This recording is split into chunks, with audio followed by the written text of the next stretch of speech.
In the second year of his reign, Nebuchadnezzar had dreams. His mind was troubled and he could not sleep. So the king summoned the magicians, enchanters, sorcerers, and astrologers to tell him what he had dreamed. When they came in and stood before the king, he said to them, I have had a dream that troubles me, and I want to know what it means. Then the astrologers answered the king, May the king live forever. Tell your servants the dream, and we will interpret it. The king replied to the astrologers, This is what I have firmly decided.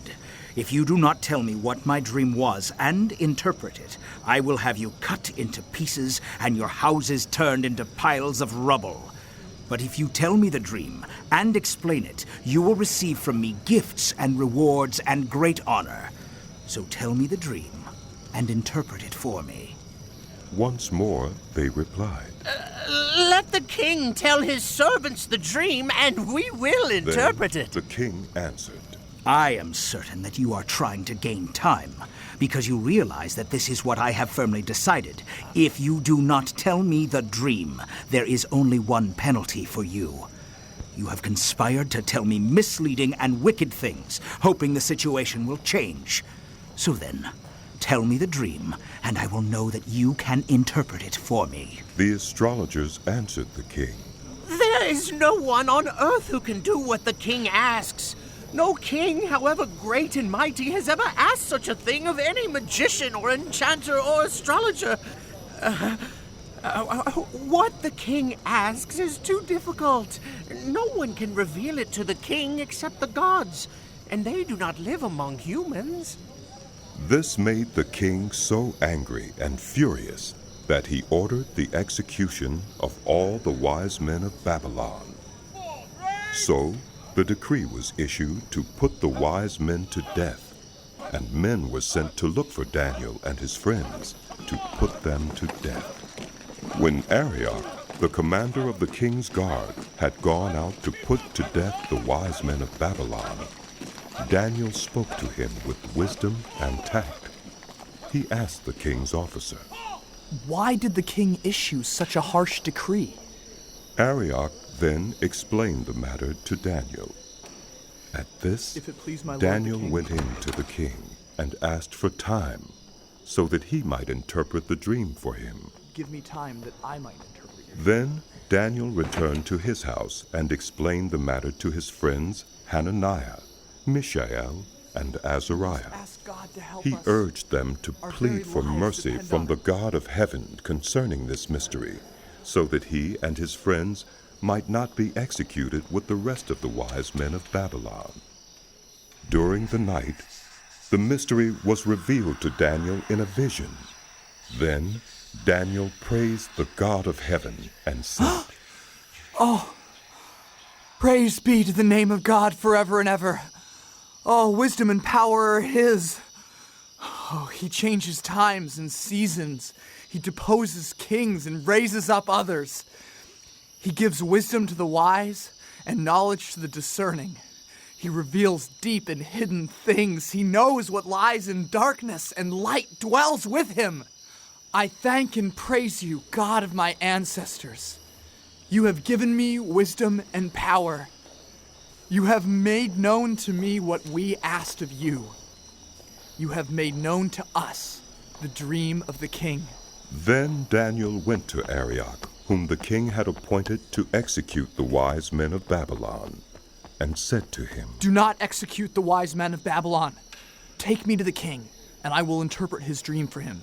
Arioch took Daniel to the king at once and said, My lord, I have found a man among the exiles of Judah who can tell the king what his dream means. The king asked Daniel, also called Belteshazzar, Are you able to tell me what I saw in my dream and interpret it?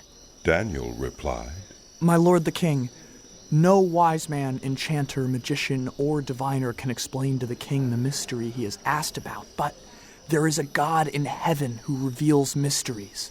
He has shown King Nebuchadnezzar what will happen in days to come. Your dream and the visions that passed through your mind as you were lying in bed are these. As your majesty was lying there, Your mind turned to things to come, and the revealer of mysteries showed you what is going to happen. As for me, this mystery has been revealed to me, not because I have greater wisdom than anyone else alive, but so that your majesty may know the interpretation and that you may understand what went through your mind. Your majesty looked, and there before you stood a large statue, an enormous, dazzling statue, awesome in appearance. The head of the statue was made of pure gold, its chest and arms of silver, its belly and thighs of bronze, its legs of iron, its feet partly of iron and partly of baked clay. While you were watching, a rock was cut out, but not by human hands. It struck the statue on its feet of iron and clay and smashed them. Then, the iron, the clay, the bronze, the silver, and the gold were all broken to pieces and became like chaff on a threshing floor in the summer. The wind swept them away without leaving a trace. But the rock that struck the statue became a huge mountain and filled the whole earth. This was the dream, and now we will interpret it to the king. Your Majesty, you are the King of Kings. The God of heaven has given you dominion and power and might and glory. In your hands he has placed all mankind and the beasts of the field and the birds in the sky. Wherever they live, he has made you ruler over them all. You are that head of gold. After you, another kingdom will arise, inferior to yours. Next, a third kingdom, one of bronze, will rule over the whole earth. Finally, there will be a fourth kingdom, strong as iron, for iron breaks and smashes everything. And as iron breaks things to pieces, so it will crush and break all the others. Just as you saw that the feet and toes were partly of baked clay and partly of iron, so this will be a divided kingdom. Yet it will have some of the strength of iron in it, even as you saw iron mixed with clay. As the toes were partly iron and partly clay, so this kingdom will be partly strong and partly brittle. And just as you saw the iron mixed with baked clay, so the people will be a mixture and will not remain united, any more than iron mixes with clay. In the time of those kings, the God of heaven will set up a kingdom that will never be destroyed, nor will it be left to another people. It will crush all those kingdoms and bring them to an end, but it will itself endure forever. This is the meaning of the vision of the rock cut out of a mountain, but not by human hands, a rock that broke the iron, the bronze, the clay, the silver, and the gold to pieces. The great God has shown the king what will take place in the future. The dream is true and its interpretation is trustworthy. Then King Nebuchadnezzar fell prostrate before Daniel and paid him honor and ordered that an offering and incense be presented to him. The king said to Daniel, Surely your God is the God of gods and the Lord of kings and a revealer of mysteries, for you were able to reveal this mystery. Then the king placed Daniel in a high position and lavished many gifts on him. He made him ruler over the entire province of Babylon and placed him in charge of all its wise men. Moreover, at Daniel's request, the king appointed Shadrach, Meshach, and Abednego administrators over the province of Babylon, while Daniel himself remained at the royal court.